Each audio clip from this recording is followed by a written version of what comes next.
Buenas noches, ¿qué tal? Yo soy Paolo Benza y esto es Debate, el podcast de coyuntura de sudaca.pe. Como todas las noches estoy con Alexandra Ames y David Rivera para comentar las noticias más importantes del día, pero además de las noticias más importantes del día de hoy, que traen un poquito de cola desde ayer, estamos también con Juan Manuel Espinosa. Él, además de mi primo, es profesor de posgrado en la Universidad Gabriel René Moreno de Bolivia, y con él vamos a comentar lo que comentamos el podcast pasado, que era cuán parecido puede llegar a ser el proceso de Pedro Castillo, que sale de ser un líder sindical y pasa a estar en el gobierno, a lo que hizo Evo Morales allá, y cuán parecido puede llegar a ser Perú Libre con el MAS, etcétera, etcétera, etcétera, ¿no? Pero antes igual quiero comentar un poco la coyuntura, más coyuntura, por decirlo de alguna manera, ¿no? Porque ayer lo que a mí más me interesó por lo menos fue el video de Bermejo comentando a un grupo de personas lo que ya todo el mundo sabe, pero nadie se atrevía a decir. Es decir, la movida es tan evidente que ya ni siquiera necesitábamos que Bermejo nos la diga, pero que la diga Bermejo con todo lo que él representa por sus vínculos con los remanentes de Sendero Luminoso en el BRAEM y por las pelotudeces democráticas en las que no cree.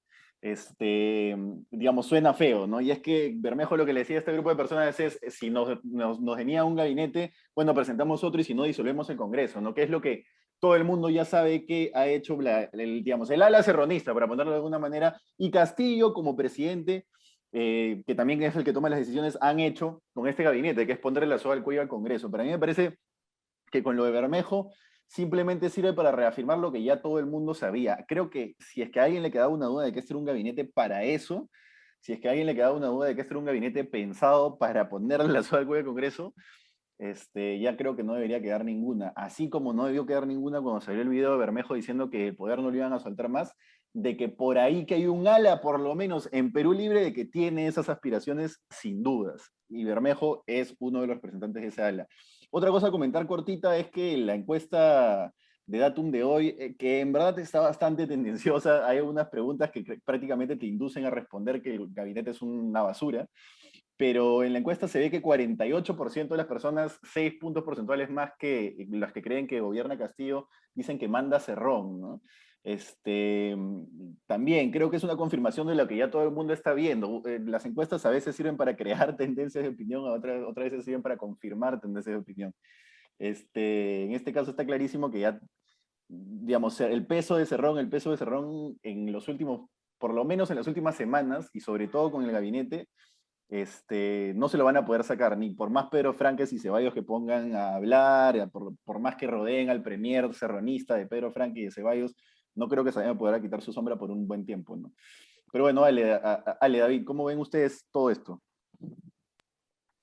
Bueno, para arrancar con lo que comentó Bermejo en este video que ha salido ayer, no he escuchado el video completo, pero aunque le sorprenda a los oyentes frente a las posturas que suelo tener, la verdad es que no me parece tan grave que lo diga, porque eso es tan natural, digamos. O sea, no quiero normalizar esta relación tóxica o estos mecanismos abusivos de cierre del Congreso, vacancia presidencial, pero, o sea, yo no lo quiero normalizar, pero lo cierto es que de alguna manera ya es casi un modus operandi, ¿no? Una práctica instaurada. Entonces, desde esa perspectiva, no me sorprende que Bermejo sostenga la posibilidad de un cierre del Congreso, porque o sea, se nota que están pensando en eso, ¿no? Entonces, si nos debería indignar o no, pues habría que preguntarnos qué tanto nos indignamos con el cierre del Congreso con Vizcarra, y qué tanto nos indignamos con el cierre del Congreso con Alberto Fujimori.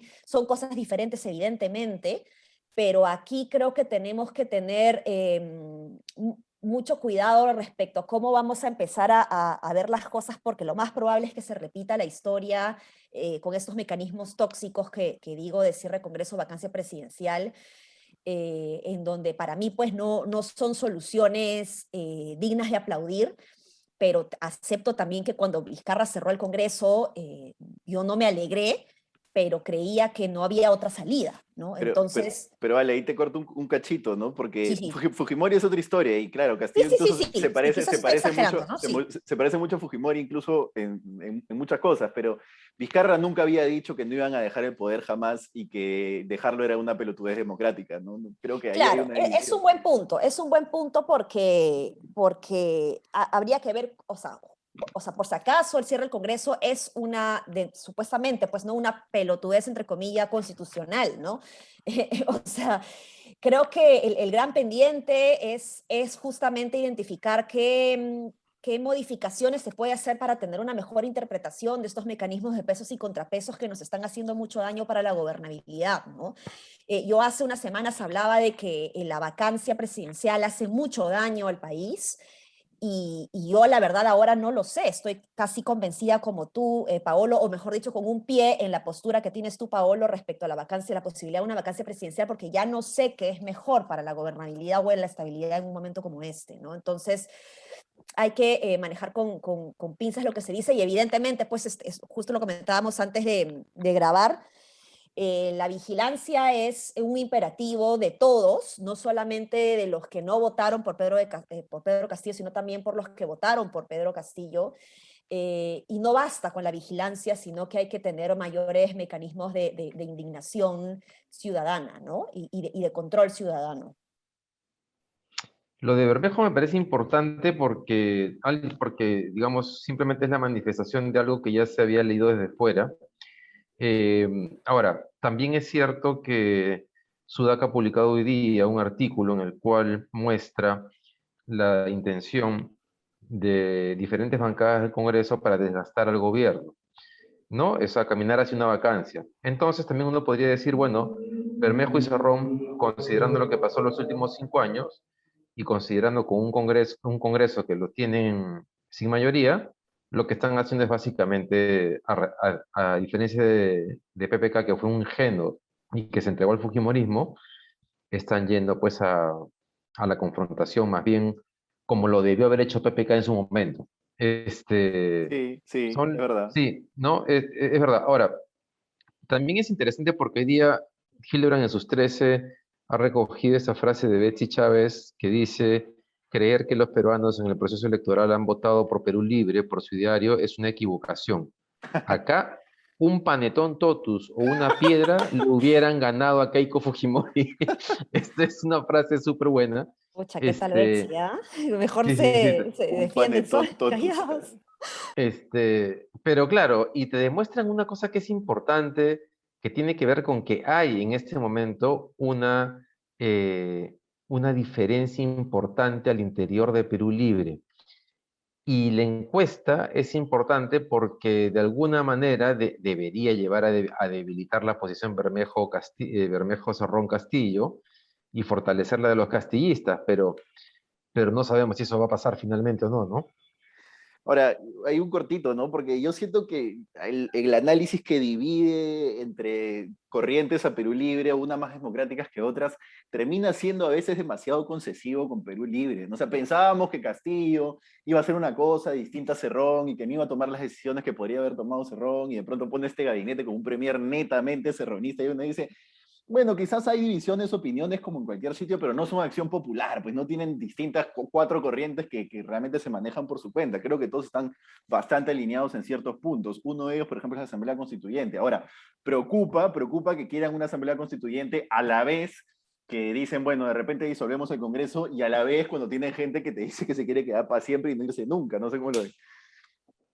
No, no, sí, sí, claro. Estoy de acuerdo contigo en que están alineados y a mí me parece eso súper rescatable de Perú Libre, ¿no? En lo que quieren. Creo que tienen diferencias en la estrategia que quieren seguir para conseguir lo que quieren conseguir. Cerrón y Bermejo quieren ir al choque en el sentido más amplio de la palabra y hay un sector que quiere ir por otro camino. Ahora, estamos asumiendo que solamente Castillo es el embaucador y que el resto dice la verdad. Este, esperemos que sea así. Una cosa de la encuesta que me parece importante decir en términos de la vacancia, que es un tema que hemos conversado acá también, es que igual hay un sector del país que ve con esperanza, digamos, que piensa que Castillo va a dejar el país mejor, ¿no? Sobre todo en el centro y en el sur del Perú. y eso tiene que ver con lo que conversábamos el otro día respecto a la legitimidad de Castillo y también la importancia de no hablar tan prematuramente de una vacancia. Es decir, la derecha no está midiendo las consecuencias de lo que un sector de esa derecha quiere hacer. No solo la derecha, ¿no? O sea, tenemos acá a Paolo, que también está Pero convencido yo de de... dónde soy, te van a hacer como Aldo Mariate, que dice que soy caviar. Sí, o sea, es que es la reflexión que yo hago, ¿no? Que he estado haciendo estos días. Yo no, o sea, tener que llegar a una situación de vacancia presidencial es muy duro para un país, es un golpe democrático, pese a que es un mecanismo constitucional, es un golpe democrático muy duro, que le hace daño a la gobernabilidad, pero he llegado al punto en el que ya no sé qué cosa es mejor, o sea, no lo sé realmente, o sea, insisto, a mí no me alegró cuando Vizcarra cerró el Congreso, justamente por mis principios y valores democráticos en pro de la estabilidad política, pero tampoco me puse triste, o sea, no celebré, digamos, pero tampoco veía otra solución. Entonces, ahora yo no sé si tenemos a un Pedro Castillo dispuesto a, a mejorar su estrategia, digamos, en aras de la gobernabilidad y presentar un mejor gabinete en el caso de que cierre, en el caso de que no le den la confianza. Entonces, ahí regreso al video de Bermejo, en donde se nota que no están dadas las condiciones o las ganas, digamos, de parte de ellos de promover la gobernabilidad, ¿no? Sí, yo creo que eso es lo principal que se ve ahí. Ahora, para hablar con Juma también sobre el caso de Bolivia, la primera duda que me surge es si es que cuando Evo asumió, a ver si nos cuentas, la gente se lo quería bajar a los 3 días, o si al menos había cierto consenso de que el tipo tenía que tener unos meses para gobernar por lo menos, y después se iba a ver si es que era un gobierno desastroso, ¿no? Hola Eh, Juma, bienvenido. Hola, hola, ¿Qué muchas tal, gracias Juma? ¿Cómo te va? gracias por la invitación, todo bien. A ver, saltamos de frente a la pregunta. ¿La gente quería sacar a Evo? Bueno, obviamente hubo una buena cantidad de la población, sobre todo de clase media para arriba, que decían básicamente este indio que va a dirigir, es imposible que pueda ser un buen presidente si es un indio de tan allá, es cocalero, sindicalista, obviamente no va a poder hacer nada. Este, y sí, había gente que quería que salga que se vaya de una vez, ¿no? No va a durar ni 6 meses, ese era el discurso, ¿no? Y la razón por la que decían no va a durar 6 meses es porque pensaban que era absolutamente incapaz y estaba rodeado de gente incapaz también, ¿no? Eh, Eso en ese círculo, y después tenías todo el otro círculo de gente que había votado había hecho un voto por esperanza, ¿no? Me gusta a mí hablar de cuando la gente vota por una idea de esperanza, sea cual sea que la tengan, y esa gente tenía la esperanza de que sí lo iba a hacer bien, ¿no? Y hay muchas cosas simbólicas que se hizo, que había gente que podía decir, no, pues ¿cómo vas a poner a una ama de casa de, no sé, ministra, ¿no? O a una empleada del hogar de ministra, qué sé yo, pero simbólicamente era espectacular, sobre todo porque alimentaba esta idea de la esperanza, ¿no? Y alimentaba la idea de que al fin alguien nos está representando, y eso le daba mucha legitimidad social, que es lo que le permitió gobernar, en realidad, Pero ¿no? ahí la pregunta, Jume, es si es que solamente basta con lo simbólico, ¿no? Porque acá también hay, por ejemplo, un ministro de Agricultura reconocido en su campo, en las bases de su campo, simbólicamente es un símbolo muy fuerte, pero basta, basta que aunque el ministro sea simbólico. Depende de qué es lo que estás queriendo lograr, ¿no? O sea, puedes tener un ministro incapaz que estudió en la mejor universidad del país y que tiene títulos de posgrado en el extranjero y que igual sea un desastre de ministro, ¿no? Como en el gobierno de PPK, para poner un ejemplo concreto. Claro, puedes tenerlo De todo y acuerdo, de sale mal, acuerdo. ¿la? El tema es qué cosas estás logrando. Una cosa es buscar a la mejor persona, que por lo general no sucede, se supone que un gobierno debería hacerlo, pero no siempre lo hace. Y otra cosa es la movida política. Cuando tomas una decisión por movida política, este, la efectividad de la decisión que tomaste va a tener, las repercusiones tal vez no van a ser en función al mismo ministerio, pero sí en cuanto a la legitimidad que te termina dando en relación a la población que votó por ti, y entonces te va a apoyar más, ¿no? Sí, y un comentario sobre eso, lo que dices, Juanma, bien importante es que, claro, considerando que un ministro, claro, en el Perú nos hemos acostumbrado en esos 30 años a tener tecnócratas, pero claro, los ministros también son sobre todo responsables políticos y en este sentido pueden cumplir esa función que tú describes. Y por eso es tan importante luego de quién se rodean. Por ejemplo, hace 2 días hablábamos cómo el ministro de Agricultura se está rodeando de gente que de verdad sabe la parte técnica del sector. Ayer me decían, y esto acá no lo he corroborado, que algo parecido está pasando en trabajo. Una lógica de izquierda, pero con gente que sabe de qué está hablando. Entonces, el problema es que en este caso en particular hemos tenido sobre todo un caso que es el de transportes y comunicaciones, que han puesto a alguien que no sabe y que se rodea de gente que no solamente no sabe, sino que es Criminal. totalmente denuncias y Claro. criminal, ¿no? De por medio. Entonces, sí es importante, digamos, el mirar la foto completa, ¿no? Para saber en qué casos... A eh, ver, yo te preguntaría, perdón, cuando dices lógica de izquierda, pero con gente que sabe, ¿por qué el pero? No, ahí, Eso, porque, es una buena observación. Lo que pasa es que aquí en el Perú se suele creer, y no es mi caso, que la izquierda es buena para la política y muy mala para la gestión. Y yo creo y que también creo que la izquierda peruana no ha hecho ningún esfuerzo por mostrar sus cuadros técnicos bien. Un momento reciente en el cual la izquierda sacó sus baterías y su capacidad técnica fue cuando se discutió hace año y medio la ley agroexportadora. Salieron estos técnicos de izquierda como Eduardo Segarra y le ganaron el debate técnico a la derecha. Pero es una cosa que en el Perú no es tan frecuente. El no, discurso siempre es muy pero, político con pocos números, datos, ¿no?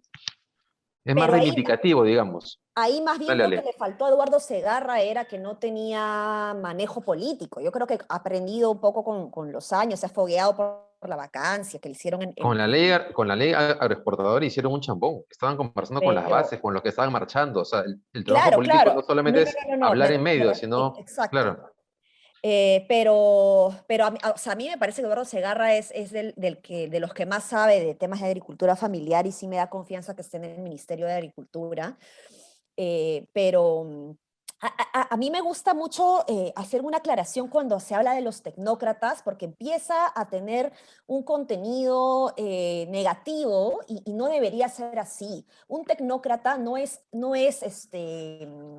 Saavedra, por ejemplo. Saavedra, perdón, Saavedra es un tecnócrata. ¿Cómo se llamaba el primer ministro, tu jefe, David, en PCM? Ese me dio su nombre. Zavala. Zavala. Ya, Zavala no es pues un tecnócrata. Ha aprendido un poco, sí, en el MEF, ahí se ha ido fogueando con los años, pero no es precisamente un tecnócrata. Exacto. Cuando te pasas muchos años en el sector privado, no tienes visión de país, no tienes Ni del Estado. nociones de política pública, no conoces los sistemas administrativos. Entonces, poner gente del sector privado al Estado no es poner a la tecnocracia, y eso es algo que a mí me gustaría aclarar, porque es un insulto a quienes hemos, y me incluyo, estudiado especialidad en gestión pública, en políticas públicas, y merecemos justamente que se nos reconozca ese trabajo porque nos preparamos justamente para trabajar en el Estado, ¿no? Entonces, María Antonieta Alba, por ejemplo, es una tecnócrata, ¿no? El problema de los tecnócratas es que no desarrollan lo suficiente esta visión política, ¿no? Entonces, ahí hay que trabajar este puente, digamos, entre lo político y lo técnico, que es sumamente necesario para saber diseñar mejor las políticas públicas también, evidentemente. Tienes que tener una mirada política si es que vas a trabajar con políticas públicas, no puedes dejarlo de lado, ¿no? Pero ahora, Juma, yo te quería hacer una pregunta porque nos has dado algunos ejemplos clarísimos de que estamos en la misma situación de lo que se decía con Evo Morales, pero me gustaría preguntarte qué diferencias ves más bien en la figura de Evo con la figura de Pedro Castillo. No sé si has tenido oportunidad de analizar mejor el desempeño de Pedro Castillo, pero yo veo allí algunas diferencias, pero me gustaría escucharte primero. Ya. A ver, primero que nada, aclaración, ¿están queriendo hablar de Pedro Castillo y Evo Morales personas? Pedro Castillo y Evo Morales discursos de lo que se construye como, se los construye como líderes o de las dos cosas mezcladitas? Yo diría Juanma, yo líderes en creo, general, ¿no? Dale, David. Juanma, solamente creo que una de las preocupaciones políticas que hay en el Perú es la capacidad política, con todo lo que eso trae, de Pedro Castillo y de Perú Libre, de convertir a Perú en un Venezuela o en un Bolivia. Entonces, claro, creo que ahí lo importante es ver las capacidades políticas de Pedro Castillo y del partido también, ¿no? Qué cosa pero además, ¿cuál era el contexto en el cual llegan al poder? Porque también influye mucho en lo que finalmente están en capacidad de hacer. Ya, a ver, algunos puntos ya, porque tengo como 10.000 en mi cabeza, a ver si me ordeno. Evo, una de las diferencias principales que veo entre Evo y Pedro es que Evo sale como un líder sindical, muy específico y todo, ¿no?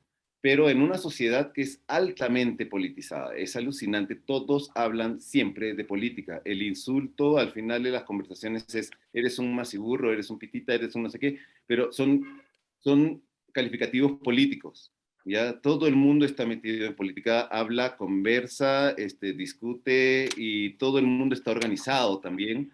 Quien no se organiza está perdido, entonces incluso los que venden autos robados tienen una especie de sindicato, los que ven, no, todos están organizados, ¿ya? Entonces, entrar a un espacio donde hay organización de base muy fuerte, por más que no tenga un liderazgo que unifique, es una cosa muy diferente a tener una sociedad en la que en realidad la gente no se quiere meter, que la política es no sé qué cosa y la gente no se está organizando tampoco, ¿no? Porque entonces la fuerza de la posibilidad de que puedas hacer cambios va a depender de la base política y social que tengas, ¿no? Evo entra, hace unas cuantas cosas, se gana a todos, los mete en el bolsillo y listo, tiene una base en la que puede permitirse meter la pata y la gente va a seguir diciendo, no, es que de todas maneras, aquí estamos, ¿no? Y van a salir a la calle y no van a permitir que haya cualquier cosa, ¿no? En Perú, como lo veo, no hay esa base social politizada tan fuerte y eso puede jugarle en contra a Pedro. Por eso es que yo digo que Castillo lo que necesitaría de todas maneras es hacer ahora un montón de movidas políticas para garantizarse ese espacio, ¿no? Y ahí es donde yo puedo entender que de pronto pueda tomar decisiones no las mejores técnicamente, pero sí políticamente. No sé si las estará tomando, ¿no? Ahora, en cuanto a las preguntas, ¿no? Y las cosas que se estaba hablando, Evo una cosa que hizo fue, consiguió, por lo menos en sus primeros 6 años, que hicieron cosas muy buenas, se rodeó de un montón de tecnócratas que no solo tenían visión política, sino además yo aumentaría, me parece que un tecnócrata, muchas veces a los tecnócratas lo que le falta es tener una visión social, ¿no? Entonces, mientras los números funcionen, está todo bien, pero la gente sigue sin comer, entonces, bueno, no, chao, ¿no? En cambio, si tienes un tecnócrata que te va a hacer las cosas bien técnicamente, ¿no? Que además puede tener cierta visión política de cómo moverse, o por lo menos a alguien que le dice cómo moverse políticamente, y además tienes una visión social, entonces tus números, vas a buscar cuáles son los números que van a reflejar la parte social, no solamente la parte económica, ¿no? Después que vaya a poder convertirse en Venezuela, Bolivia no se convirtió en Venezuela, así como el Perú con PPK no se convirtió en Haití, ¿no? Así como el Perú con Toledo no se convirtió en Honduras, ¿no? O sea, estamos tratando de pensar que la derecha puede tener un montón de espacios hacia dónde convertir el país, pero la izquierda tiene solamente el espacio de Venezuela, ¿no? Entonces, claro, obviamente, si lo único que nos vamos a comparar es con lo peor que pueda tener esa opción, genera miedo, genera un montón de cosas. China, Y tenemos que aspirar a ser China ahora. y creo que no es claro, o sea, vamos a apuntar a ser Bolivia Escandinavia, o Ecuador. o Ecuador, Eso, o lo eso, que sea, ¿no? Vamos eso a es lo que yo hacer. quería, eso es lo que quería decir, Juma, y ahí te inserto dos dudas también a lo que estás diciendo, que son las siguientes. A mí un gobierno como el de Correa en Ecuador, por ejemplo, no me molesta, ¿no? Y sabiendo que no soy de izquierda, pues y un gobierno como el de Evo en Bolivia tampoco. Me parecen buenas formas de terminar un proyecto político de izquierda, salvo el hecho de que se queden 12 años en el poder, ¿no? Pero digamos, en cuanto a aplicación práctica de la política pública, no, me parecen gobiernos que yo estaría tranquilo, ¿no? Pero la pregunta es, ¿puedes tener esos gobiernos cuando tienes un líder como Castillo que no da una entrevista? O sea, Correa y Evo te sostenían entrevistas con prensa, te respondían y retrucaban de una manera en la cual por lo menos generaban liderazgo político y quien los veía decía, bueno, este es mi líder. En cambio, Castillo para mí es una especie de espantapájaro que sale en imágenes, pero que no habla con nadie, que no habla en medios grandes ni nada. Y creo que tiene que ver porque no es una persona, digamos, que tenga la rapidez como para retrucar políticamente, como sí la podría tener, por ejemplo, Cerrón, ¿no? Bueno, Evo Dale. Morales, Evo Morales al principio todos decían que no sabía hablar. Pero eso es otra Simplemente cosa, pero eso es otra cosa. Saber y hablar era, es ahí estás haciendo un análisis casi racista, ¿no? No sabe hablar, pero no, otra no, cosa no, es, no, puede no. salir airoso de una entrevista, ¿no? Habían críticas, han habido críticas en cuanto a las cosas que también podía decir, ¿no? No, no nos olvidemos que en algún momento dijo, si comes mucho pollo te vuelves gay, ¿no? Claro. Este, metía la pata también. Lo que pasa es que también Evo, este, y lo sé por personas muy ahí metidas, ¿no? Se levantaba en la madrugada a tener clases de formación política, por ejemplo, o formación de economía, o formación de todo, y estaba horas de horas tempranito estudiando, y conozco a alguien, a uno de los que era su profe, ¿no? Y dice, y bueno, había que enseñarle, pues, ¿no? Y entonces Interesante. estaba realmente en los primeros años, estaba con clases todo el día, ¿no? Y con gente que Interesante. estaba constantemente diciéndole, no digas eso, no seas boludo, ¿no? Y entonces ahí hay otra cosa, ¿no? El líder que necesita saberlo todo, ¿no? O el líder que se puede cruzar, se puede rodear de gente que sabe mucho más que él, ¿no? En algunas cosas. Entonces, en esos tiempos, después cambió. Para el segundo periodo de Evo yo creo que cambió la cosa, ¿ya? Y es otra historia. Pero en ese primer periodo se rodeó de gente que sabía para que le enseñe y le explique, ¿no? Y entonces, por eso que va tomando cada vez más elocuencia en lo que va diciendo y va tomando más fuerza en su liderazgo. Pero al principio, recordemos también que Evo, cuando fue elegido, o sea, cuando salta lo más grande de su popularidad antes de ser elegido, fue con la Guerra del Gas del 2003. La Guerra del Gas fue un movimiento muy popular sin líderes específicos. Y Evo se sube a ese tren y se convierte en el líder porque es alguien que aglutina, pero no es el líder de la guerra del gas. Se convierte en el líder de después. Y entonces entra a esta cosa, ¿no? Entonces no empieza como el líder nacional, no llega al poder como el líder nacional, ¿no? Pero lo construye con cierta cantidad de movimientos, ¿no? Ahora, Castillo es diferente, obviamente no es Evo, pues. Entonces, y el país es diferente también, pero va a depender de qué tanto él está dispuesto